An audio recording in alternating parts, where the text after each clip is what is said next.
মাছের পাতুরি, পনির পাতুরি তো অনেকবার খেয়েছো। কোনো এক রবিবার যদি হাতে সময় থাকে, এই চিকেন পাতুরিটা একটু বানিয়ে খেয়ে বলো। আমি আজ বানিয়েছিলাম, তাই রেসিপিটা তোমাদের সাথে শেয়ার করলাম। এত সুন্দর খেতে, আর কি তাড়াতাড়ি হয়ে যায়, আর উপকরণগুলো যেগুলো মোটামুটি সবার ঘরেতেই থাকে। আমি নিয়েছিলাম 300 গ্রাম মতো মাংস, সামান্য একটুখানি পেঁয়াজ, একটু রসুন, একটু লঙ্কা আর একটু ধনেপাতা চপারে চপ করে নিয়েছিলাম। আর দিলাম পরিমাণ মতো নুন, লঙ্কা গুঁড়ো, হলুদ গুঁড়ো। আর দিয়েছিলাম একটুখানি পেঁয়াজ ভাজা, গরম মশলা আর টক দই, আর সামান্য একটু তেল দিয়ে ভালো করে ম্যারিনেট করে আধ ঘন্টার মতো রেখে দিয়েছিলাম।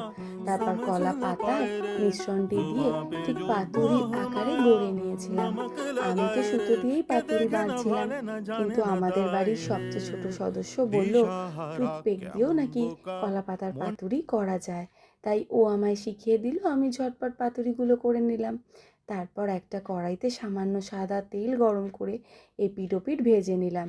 তারপর গরম গরম খেয়ে দেখলাম বেশ ভালো হয়েছে। তোমরা বানিয়ে বলো কেমন হয়েছে। টাটা।